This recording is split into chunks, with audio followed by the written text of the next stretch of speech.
Sugar, spice, and everything nice. these were the ingredients chosen to create the perfect partner. But Professor Utonium accidentally added an extra ingredient to the concoction.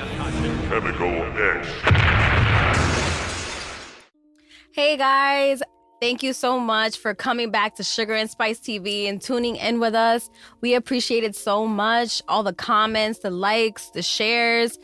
Our last reel with Pandana, oh my God, that shit got 10,000 views. Like, it's going crazy on YouTube, you know, mostly Instagram. I feel like the Instagram family is showing a lot more love, but we really got to get that love to YouTube. So make sure you subscribe, make sure you comment, make sure you share, make sure you hit that notification bell. You know, we need all the love. We need all of that. So please, we want this to grow. We want this to be big, bigger than anything that I could imagine. And I want a lot of people to be on the show and be able to showcase their creativeness and showcase their art, their music, whatever it is that you feel you have going on, inspiring, and you feel others will be motivated by. Please, we want you on the show. So if you have anything like that, please email us at sugarandspiceny@gmail.com.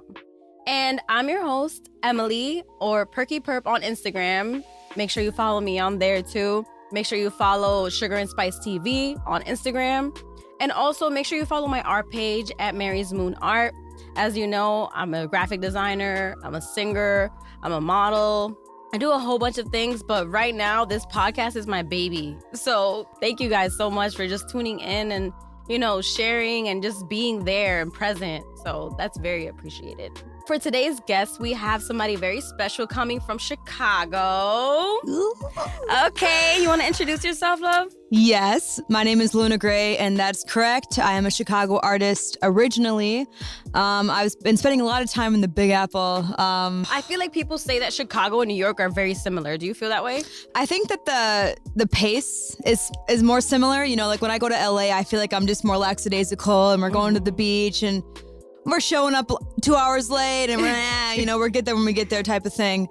But, you know, I love coming to New York after being in Chicago because, you know, in Chicago, I felt like I was so on it. I'm moving 10 times faster than most people, even in Chicago. So to come to New York, I'm like, it's perfect. Yeah. It's like everyone's on my type of time, you know? Right. And that always feels good when you go to a new town. And it's like, all right, I can get used to this. Like, I know what this lifestyle is like. Exactly. You grew up in Chicago. How was it like growing up there? Yeah, I mean, I came there, I didn't move there till I was like in my later teens, but I spent a lot of like summers there with my family because my family's all from there. Okay.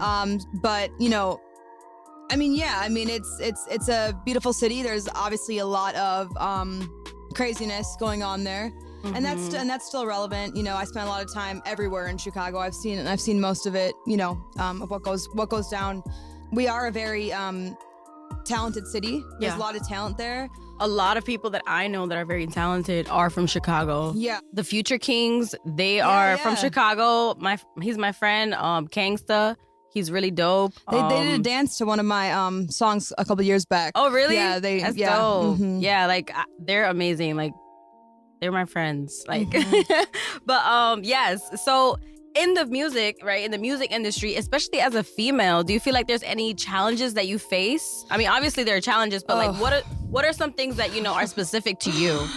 Yeah, there's a lot of challenges. I mean, I think the number one thing is just, you know, earning that respect level as a serious artist and not being seen as just a girl who, how's your little music career, darling? You having fun? You know, and like it's not taking you serious. Yeah, right? not taking it seriously, and especially, you know, I guess particular to me, like being in Chicago, being a white girl who raps. You know, it's easy to kind of be like, yeah, sure. You know, like this little girl wants to be a rapper, you know, or whatever the hell, you know. So it took years of just, you know, proving myself over and over, kind of just, you know, swinging home runs. My work ethic really had to be, that was the only thing that would ever prove anything in Chicago. It was like, just because you want to do something, unless you're showing up day after day after day after day and you're bringing fire material, no one believes you. You have to make them believe you. You know? And then it's at a point now where it's like, I feel like I bypassed so many of those levels, and that's why I'm in New York, you know, to just expand and have way more opportunity. That's really good. New York is a really big city. Yeah. Not only because, you know, it's New York, like, you know, New York, like, you know, but it's like, it's very mainstream. Everybody wants to be in New York. So it makes it 10 times harder because it's oversaturated. Yeah. So you really have to find yourself and like stand out from the crowd, right? So that's what I found, right? Not do the same thing as everyone else. Right. And that is the thing where it is like very oversaturated, but I feel like the amount of opportunities, it almost keeps up with the amount of talent. You know what I mean? Like in Chicago, it's kind of like in Chicago, there's such a limited amount of opportunity and there's a lot less talent, but it kind of equals out a little bit. But we're fighting for so few resources in Chicago. I think that's why we're so crabs in a barrel there. Yeah. You know, it's very just like nobody wants to put anybody on. You know what I mean? Onto any game. It's very so they're gatekeeping. Yeah, I mean, that's what that's called, gatekeeping. Like you don't want to show somebody the sauce. Yeah, right. Like I mean, that's definitely a thing there. I mean, but also like I feel like Chicago just there's a different mindset overall. Yeah, we don't dream quite as big as people in New York. So when we start to feel like we're onto something in Chicago, people are kind of like, yo, nobody can take this from me. Like, oh my God, I found like a little wave or I found a little niche here. Like it's like almost shocking when you find that in Chicago because that's how I felt. I'm like, wow, I'm really making things happen here. Like I didn't know how that process was gonna be, Yeah. And then coming to New York, I'm like, oh well, of course it's New York. Oh, right. It's grand and huge. Of course, fancy teacups and like expensive. That's how it is. Like, and lit and wealth. Speaking of your music and all of these things that you're doing for yourself, these wonderful things you're doing for yourself. When did you feel like you got your big break? There was like so many different points where I felt like I was hitting new levels, but I think really my biggest turning point in my career was probably when I dropped. There's like three I can think of. One is a show I did in Chicago, and it was a couple years ago, but it was a big showcase with like all the relevant Chicago artists, and I was like the underdog at that point. And I remember I came through that show and I was like dressed full Edward Scissorhands costume. Like I looked like Luna Scissorhands. It was crazy. I had the scissor hands while I'm holding the mic. You have pictures? I gotta see this. I do have pictures. And I remember I shut that show down and everybody was just kind of like. They weren't expecting it. Yeah, they were like, and they knew I was out here. They knew I was around, but like that show in particular was like, it was such a packed show, and I just came through like a whirlwind, and everyone was like, "What? That's Holy crap." amazing!" So that was like a big like moment, like for the hometown vibes. Right. Like for the hometown, it was like, "Oh, okay." And then I remember, then I ended up coming out to New York, and I did a show and Angela Yee was like there. And I remember that being really exciting because I always watched all the Breakfast Club for years. I watched every episode. Shout out to Breakfast Club. I watched every episode for years. So I was like, Angela Yee, oh my God. So did that show with Angela.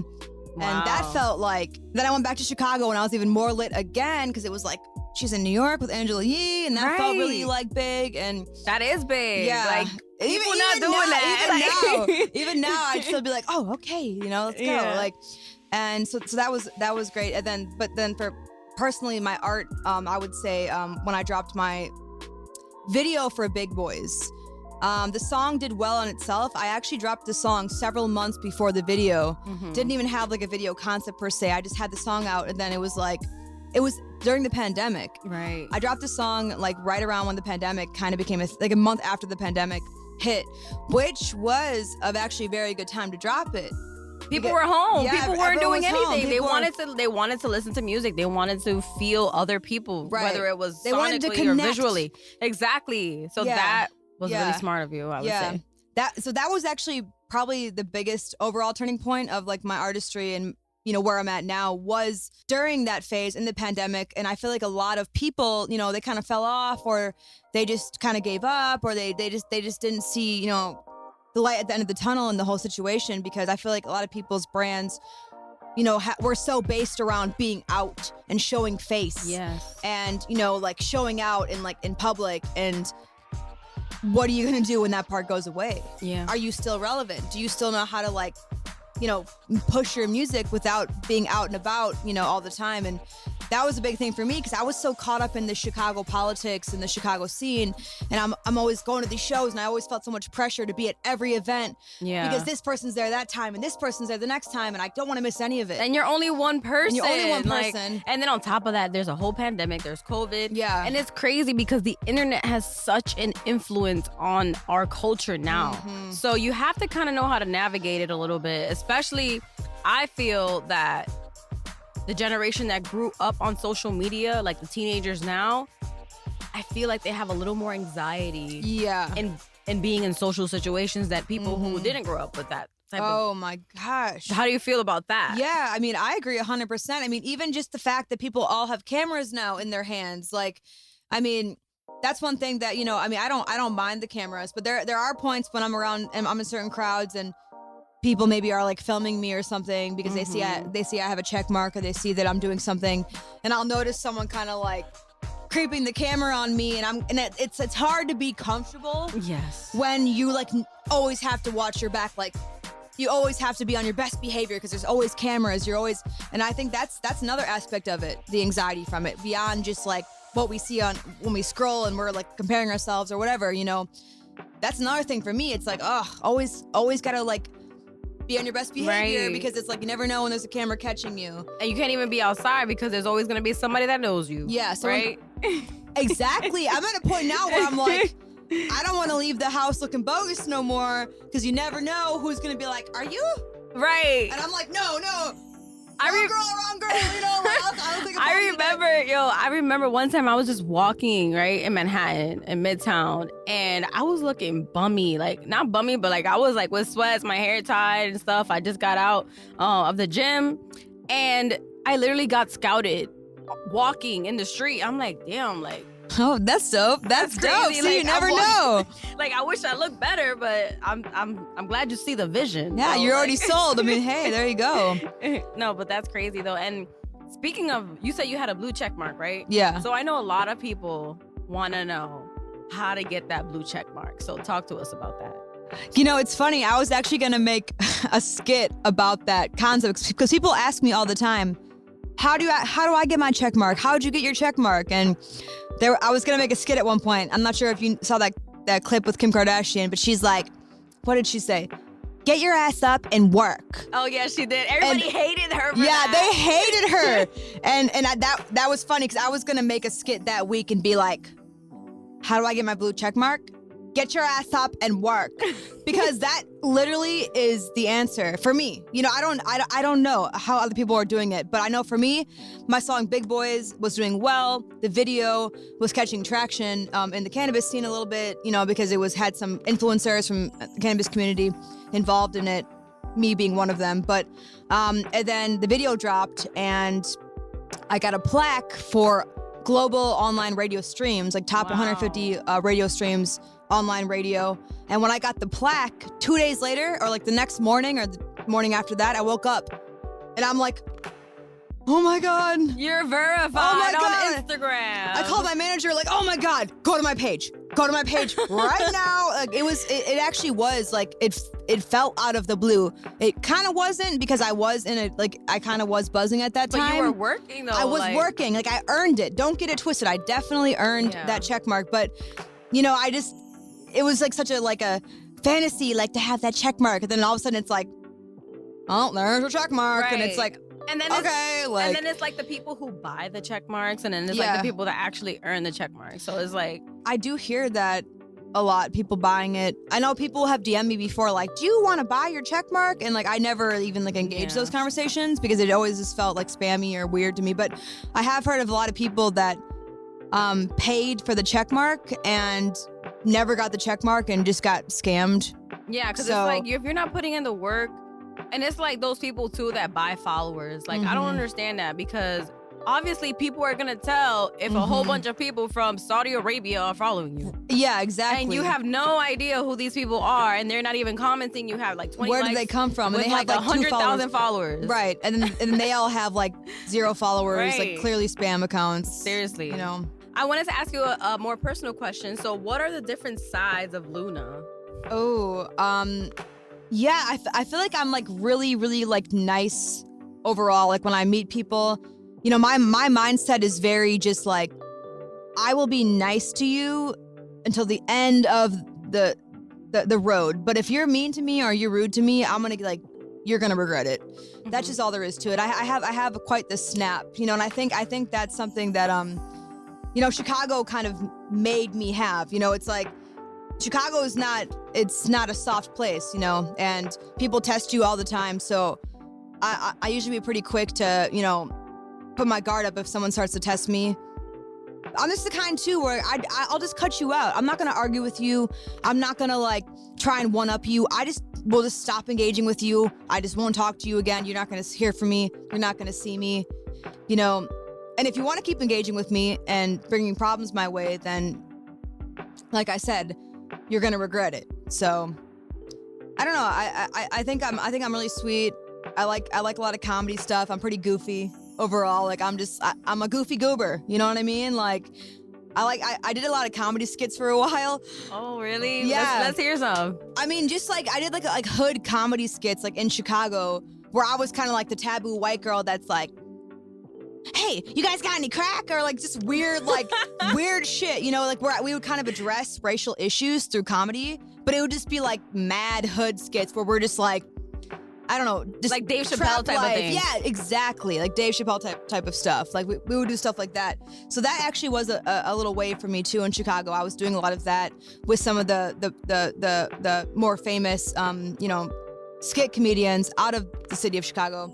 So I was doing that a lot and got a buzz from that too. And then after that, I started doing a lot more solo skits. I always kind of did solo skits, but after I already had the buzz from the group skits, I started doing solo skits, and I transitioned that to like be more about Luna and not Luna as one of this comedy group. Right. But you like, wanted to separate yourself from that. to separate myself. And then I remember I dropped like a song like right after as I was like buzzing with that, dropped a song, and then it was like, you know, reverted people back to the music. Like, remember, I do music. Just because I'm funny doesn't mean I'm not a music artist primarily. But that's good. You kept the momentum. The momentum that you were feeling, it was like a snowball effect. Like, you just kept rolling with it. Yeah. You know, you started dropping content, you started working, you started doing your thing, and look at you now. Right. Like, here you are. Do you have any features that we should be looking forward to? I do have some features I've been working on. Some are a little bit longer term. Some are a little bit shorter term. I have a really, really, really, really good one coming, but I'm also not gonna put a time frame on that because there is a lot of different aspects you have to go through when it comes to labels and the timing of the labels, and everybody's on different time when it comes to the drops. So I do have a few different features going on. But it's just to be announced. Yeah, right to now. be announced. Okay. To be announced. And then I heard you saying that you were in the cannabis community. So JB was telling me about some rolling papers that you have. Yes, I actually don't have any on me today, which is quite unfortunate. But that's something that's more recent. But I actually, in Chicago, I built a dispensary in Chicago. Wow, that's amazing. So that was something that I did with one partner in Chicago. Built the business up.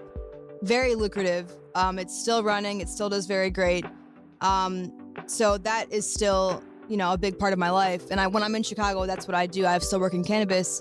And I'm working on, you know, transitioning that part of my career here as well. I have a lot of things going on in that realm as well. And because it is such a big part of my life, and I was always a pothead since I was like, you know, 15 or whatever, I wanted to include cannabis into my brand, in my branding, and that's what Big Boys was kind of doing. It was like, this is, you know, this is when I finally like cannabis music, now kiss, you know, and that was like Big Boys. That's pretty cool. Especially now, you know, that weed is legal. Yeah. In New York. Yeah. In Chicago, is it legal? It is legal. It's been legal for like 3-4 years in Chicago. So that's amazing. Like, keep that going. I mean, what an amazing time to be here, and what an amazing time to be alive in general, that we watched weed become legal. I mean, think about how much people are gonna laugh, like the future generations are gonna be like, weed was illegal? Like, they're gonna be like, Yeah, that's wow, yeah. you guys are We're like, yeah, we're nuts. old.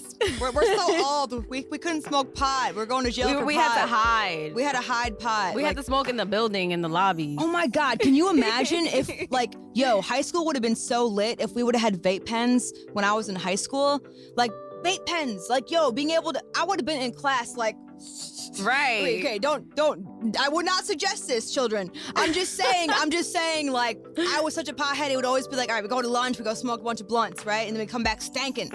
Just like reeking coming back to class. I'm like, if I would have had a vape pen, my life would have been so much easier. Mm-hmm. I would have been in my parents' room at my parents' house, just like, my room at my parents' house. I would have been in my room just smoking my vape all day long. They would not have known a thing. Yeah, because the vapes don't they don't linger. Yeah, as they don't much. linger. Yeah. They don't linger. Mm-hmm. They don't. And then, so I wanted to show a video. So New York, I don't know if you've noticed or have taken the public transportation in New York City, but it's becoming very dangerous. Mhm. There's a lot of things happening under the tunnels that puts a lot of people's safety at risk, honestly. And one of the videos that I am going to show right now is just showing the effect of how, like we were saying, everyone's always carrying around a camera, but nobody's doing anything. Like, people are just watching. Like, people are literally just like on their phones, pointing at whatever's happening. Somebody could be getting trampled or something like that, and they won't even do anything about it. And that really irks me because, that person could literally die, and you're just recording, I mean, that would be so heartbreaking. That would just be so heartbreaking, yeah.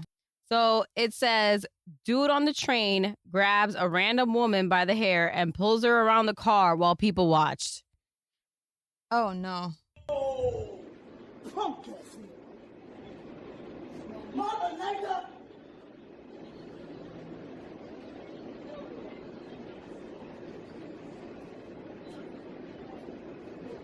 Oof. Ooh.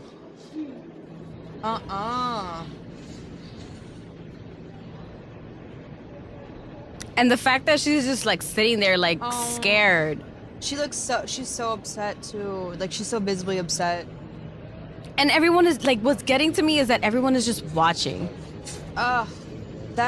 She looks really scared. Yeah. She looks like she is not, like, she's like, what is he gonna do? Why is he, like, she's just kind of, how like those he little. could do anything. Right. He could bring out a weapon and be like, she's my hostage. Like, she looks really scared. Like those, like when you grab the cats by like the neck and they just stay stiff. That's how she looks. Hell no.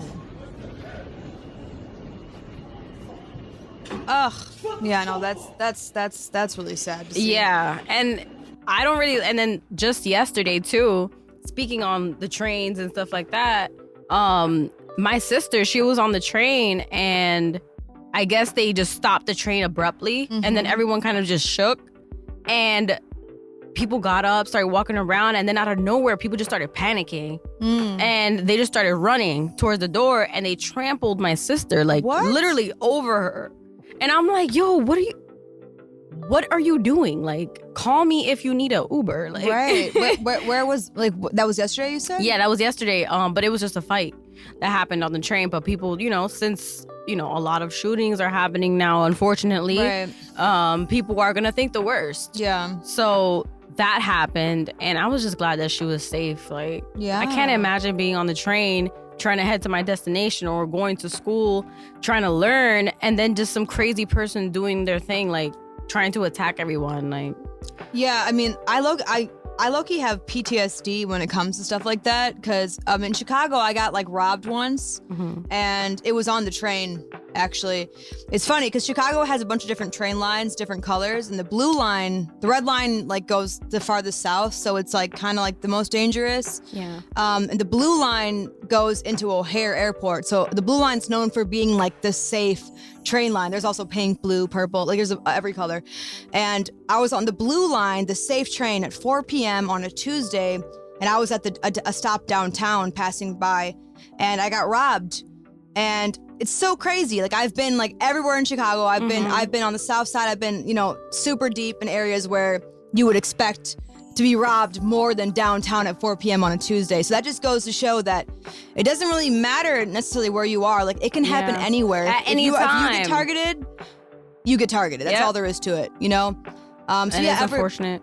Yeah, so ever since that day, I just always like I always look over my shoulder. I'm always very like I keep my stuff like I hold it very close, and I'm just very aware of my surroundings at all points. Ever since that day, because before then I was just more lackadaisical, going A to B. Now it's like Go mode. Who's this guy? What are they doing? Why are they staring at me? Looking at me? But Why that's are they how it is coming in New York. Like Yeah. we're like that in New York. Like you can't really Yeah. look at somebody for too long because then it's like, okay, what you looking at? Like, Right. Mm-hmm. like, you know what I'm saying? Like it's just like something you just don't do. Don't stare at somebody for too long. Mm-hmm. Unless you want problems. Mm-hmm. I feel.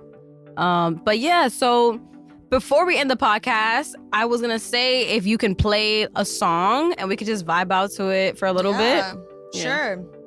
I love the fact that I feel like I'm like a toddler right now. My legs are just like so How far tall off are the you? ground. I'm 5'2". Okay. And a half. Okay. Don't forget the half. We're gonna need that half. No, I feel like I'm a little kid just dangling my legs. Wee, wee. Okay. A song. Yes, the best one, the Yo. ones you want to showcase right now. And real quick too, I just want to say that last night was like one of like the best nights of my career.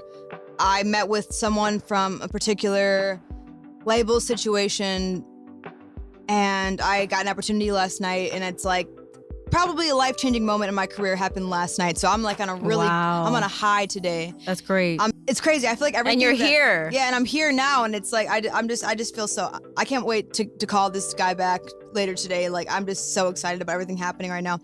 Okay, I will play some of Big Boys because this is such a popular song of mine. Okay. And where can they find it? All streaming platforms? Yes, all streaming platforms, also YouTube. You can also Google Luna Gray and find a bunch of my stuff everywhere. So let me play this joint right now. Yes, play that.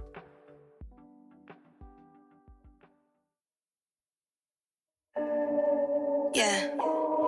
That just slips into the final mix. No, I was kidding.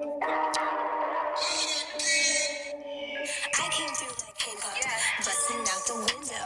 I bounce back like ping pong, trapping out the Nissan. I play with the big boys, cashing out like Bitcoin. Pull up with my big boy, my pack making big noise. I came through. Hey, this is a bop. I bounce back like ping pong, trapping out the Nissan. I play with the big boys, cashing out like Bitcoin. Pull up with my big boy, my pack making big noise. My pack making big noise. That's just that. Little bitch come through when I walk through. And she covered in ink. I slide inks inside like a python. Big picture, I'ma show like an icon. Stretch a bitch out like nylons. If a bitch come on my line wrong, got the whole world singing my song. Don't come back, this shit ain't our lost. Talk crazy, now it's insane. Fell in love with a gas that propane. Hop out the way. Skirt, skirt, check out that drift, yeah. Off-white, match my whip. Check out that.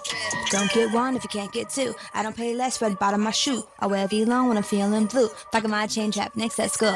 Who said girls can't do that too? Who said I ain't put in work? I run laps around your fastest, my trap boom, cause it's no average. Ay, ay, what? Trapping out the. Okay. Hey, I drive a Nissan. Yeah, girl, me too. Hell yeah. And that is Big Boys by me, Luna Gray, and all streaming platforms, you guys. Yes. Also, video on YouTube. Please check it out. Please check it out. Please follow Luna Gray. Please on Instagram, you know, all your social media platforms that you have, YouTube, subscribe to her. Keep up to date with Luna. She's doing big things, you guys. But that is the end of our show. Thank you guys so much for watching and staying to the end. If you can hear this message, thank you so much.